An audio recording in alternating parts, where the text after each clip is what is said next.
Ignition sequence start. 6, 5, 4, 3, 2, 1, 0. Liftoff. We have a liftoff.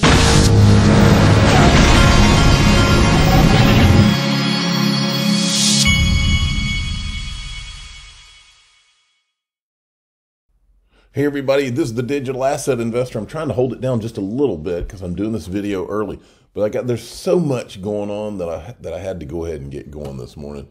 First thing I wanted to hit is this by eGrag Crypto, gold update. Patterns are rhyming. Gold will surprise everyone, even gold permables. Gold is targeting minimum 2,400, 3,000 end of year. SVB, Silvergate Bank, and Signature Bank are a live reminder of real money is gold. This is why one of my sponsors is Glint. Okay, Glint, I have a Glint account, it's a separate thing from a bank account, and I'm able to buy gold in it, I'm able to save gold in it, send gold, and I can spend it with my debit MasterCard. A link's at the very top of the description of this video. All right, they are one of my sponsors. Now, many of you young people out there, and maybe some of you old people, don't remember Black Monday. Today could have been a Black Monday, but Black Monday was from October 19th, 1987. I remember my dad telling me stories about it because my dad got crushed on Black Monday too. In fact, he helped me write a report on it when I was in school. It was such a significant thing in his life. And so that's what I was thinking about yesterday because I was listening to these Twitter spaces that were talking with all the people talking about Silvergate or Silicon Valley Bank and all these banks. And a lot of people listening to my voice don't understand how close that this country was before they covered the deposit. I'm not saying that they should have or shouldn't have. I'm just saying it would have been a real scary day today if they had not. Because we'll get into it, but I'll go into that further. But today, I don't think is a Black Monday. Who knows though? Who knows how this unfolds when the market's open? Okay. This person says, oh, it's nothing. Just about 900 million XRP are on the move. Now, with all the bank collapses and everything, don't get your eye off the ball. We still have a Ripple case that could end at any moment, folks. A lot of this almost feels like it's by design. Before I get going here, Ripple has become a gold sponsor at the Digital Euro Association. They're going to be Digital Euro Conference. It's going to be March 31st, 2023. All right. Now, the big question going around social media yesterday was, did Ripple have exposure to Silicon Valley Bank? And I knew in my gut that they did. Brad Garlinghouse finally came out and said this, setting the record straight on SVB questions. Ripple had some exposure to SVB. It was a banking partner and held some of our cash balance. Fortunately, we expect no disruption to our day-to-day business and already held a majority of our USD with a broader network of bank partners. Obviously, a lot is still unknown about what happens with SVB, and as is the case with many others, we hope to have more details soon, but rest assured Ripple remains in a strong financial position. It's ironic that so much of what's happening as some companies scramble to make payroll highlights how broken our financial systems still are, i.e. wires are still not 24/7, 365. Rumors lead to collapse and the frictions of moving money within a deeply fragmented system. And then John Deaton retweets his tweet and says this, is it me or did Ripple's CEO just say that this crisis highlighted a desperate need for a disruptive technology that modernizes the U.S. banking system? Yes, John, I believe he did say that. There's no coincidences, folks. So yesterday, the Federal Reserve, Treasury, FDIC put out this statement. And this is the statement, and I'll just briefly tell you what in the gist of it was, the important things. Important things were all deposits at Silicon Valley Bank and at or first Silicon Valley Bank is where basically pretty much everybody in Silicon Valley was banking. Okay, just almost everybody. Okay, this is a big deal. They're covering all the deposits, even over the $250,000 FDIC limit. And this brings me to, if you're listening to me, put your, I'm not a financial advisor, but I'm telling you what I do. Have your money in a tier 1 bank, a top 2 or 3 or 4 bank in the United States that's too big to fail, and don't put more than $250,000 in any one account. That's the fact, Jack. Now, the other thing this thing said, they announced in this that Signature Bank had been closed down. And Signature Bank's deposit, all of their deposits would be covered today as well, including over the $250,000 threshold. That had to be a major, I will bet you that there were people all over this country and probably all over the world that were literally, I saw a shadow in my, do I have a ghost in this room? I literally saw a shadow on the wall, and I don't have anybody in this room with me. Okay. It's Monday, and I've only had 1 cup of coffee. So anyway, I can't even imagine how many people in this world have, in this country, literally maybe did a shot last night when they saw this Federal Reserve paper come out where they were saying they were going to cover the deposits. All right, moving along. So this is Signature Bank. They had actually closed Signature Bank yesterday. So I'm sure there were people that saw it get closed and then were wondering what was going to happen. So, whew.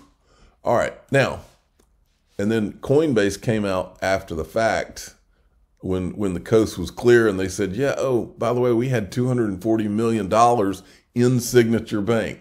So I can assure you that Coinbase is relieved today. In fact, you know what we're going to do right now?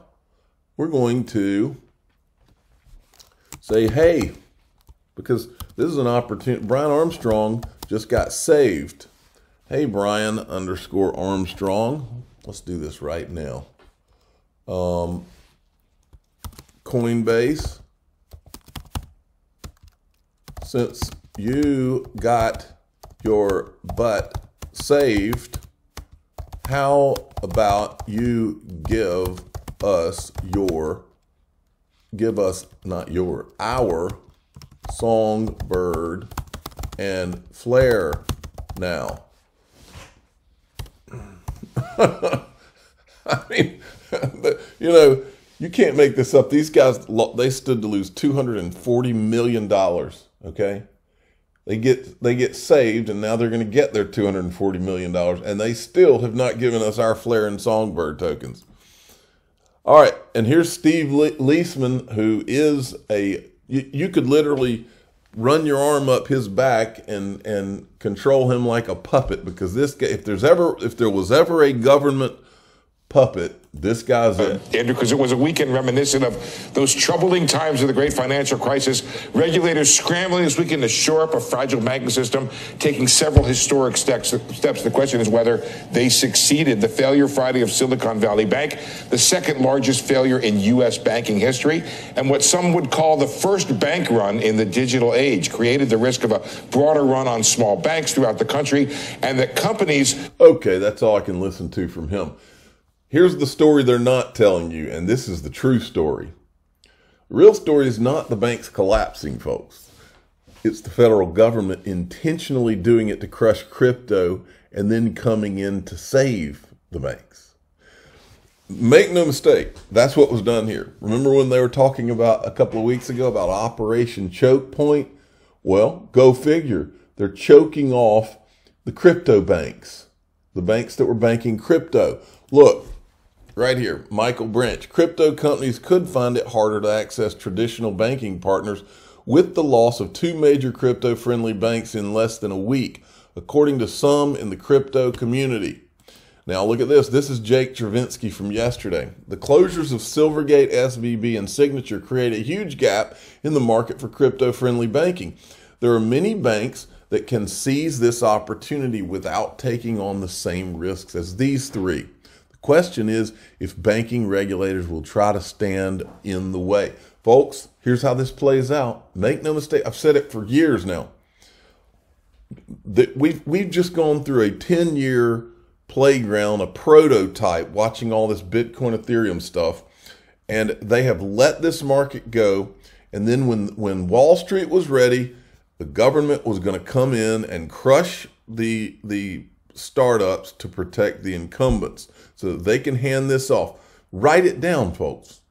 As soon as the government is done choking all this off, all of a sudden you're going to start seeing JP Morgan, Morgan Stanley, all the major firms, and Goldman Sachs, they're going to start announcing that they now have crypto custody and that you can now do this with them.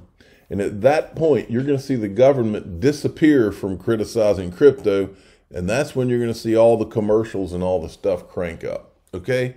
And the government, the SEC, Wall Street will be the most pro-crypto group of people you've ever seen in your life. You won't even believe what you're seeing. That's where this is going. But let's finish talking about how the government literally just went after its own banks in the United States to crush crypto. Eleanor Terrett from a crypto source, when I asked if they had exposure to Signature Bank, they said, luckily, SEC put pressure on Signature to drop crypto clients several weeks ago. Thanks, Gary. So you can see that's part of the coordinated effort. But here's the good one. This was from 2 days ago. This is before this really started happening. The U.S. government coordinated plan to asphyxiate the digital asset ecosystem continues apace. Now that Silvergate Bank and SVB have failed, many of the major players in crypto, exchanges, stablecoin issuers, miners, hedge funds, have shifted their liquidity over to Signature Bank, which, of course, puts a big fat target on the back of Signature Bank for bank regulators. If you care about the survival of crypto in the U.S., you might want to say a prayer for Signature Bank. Even if you're a committed self-custody holder, the availability of fiat on-off ramps is a critical component of a healthy digital asset ecosystem. And then this is Nick Carter. He says, when I warned about choke point a month ago, I didn't think in a million years they would go 100 times further and actually take down the top 3 crypto-facing banks. It's breathtaking.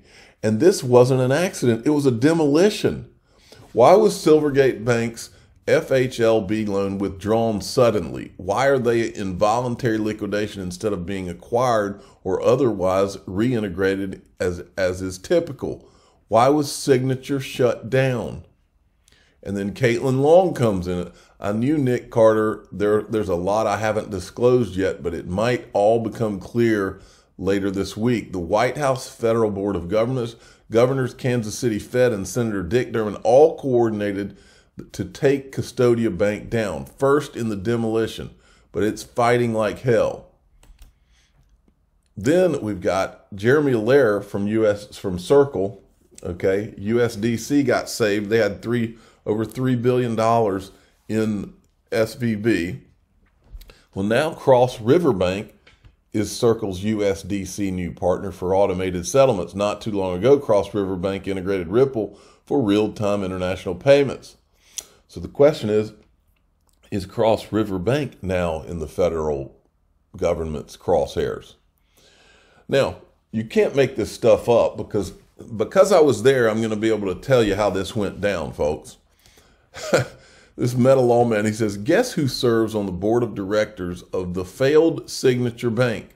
None other than Barney Frank, co-parent of the eponymous Dodd-Frank Wall Street Reform and Consumer Protection Act. Among other things, Dodd-Frank gave expanded powers to whatever. Let me tell you, here's how the financial crisis went down, folks. The financial crisis, a lot of people don't even know this. But what started, my family was in the building and home building business, and so we knew. We were there, or was in the home building business. So Barney Frank was literally, he's the guy that Congress and the government put in charge of fixing the problems that resulted from the financial crisis. Well, the financial crisis was created because our government, and I can prove it, I'm going to prove it right now, our government, the people like Barney Frank, specifically Barney Frank, these guys pressured, they underwent an entire campaign to try to get what do they call it, underprivileged people to be able to buy homes. In other words, they were pushing and making banks and pressuring banks. They were literally telling banks, if you don't start loaning money to some people that really had no business buying homes, if you don't start doing that, we're going to send our regulators in to give you a hard time. This is Barney Frank in 2005. This is what created the financial crisis. It was people like Barney Frank that created an environment where people were taking out loans. And it's important you understand this, to understand just how corrupt this government is. I am very pleased to join in support of this resolution. Indeed, I was a prime co-sponsor. The main sponsor is our colleague from California, Mr. Miller, who comes to Congress with a distinguished record himself in building homes. And this is a very important resolution, particularly at this time, because we have, I think, an excessive degree of concern right now about home ownership and its role in the economy.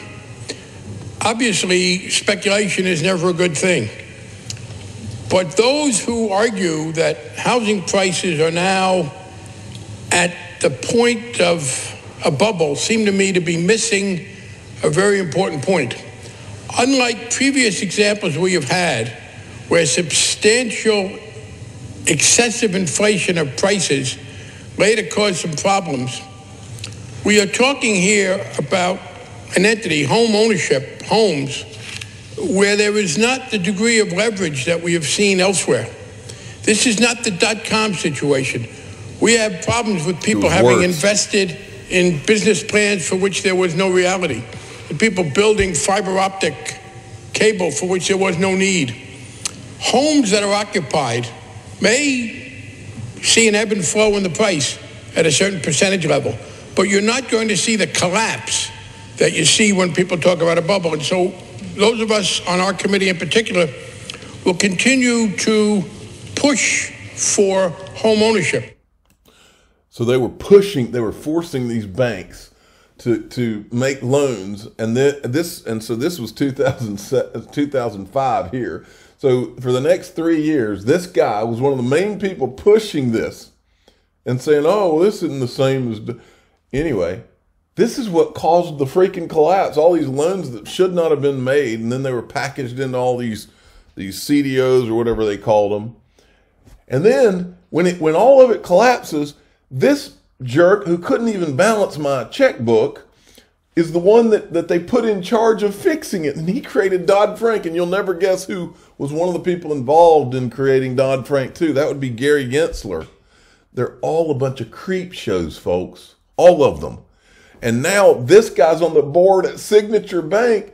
He wrote the freaking legislation that was supposed to never make it where this wouldn't happen again. And he's on the board. He's a clown. These people are all clowns. They don't deserve to be anywhere near a government, much less getting rewarded for their failures over and over and over and never being fired from anything. They're creeps. Speaking of creeps, here's the other thing that came out of the financial crisis. And I'm not going to play it but there's a scene in The Big Short where it's the S&P 500, and the guy's basically saying, you were rating all of these mortgage-backed securities AAA, all the way up until the collapse of all of this.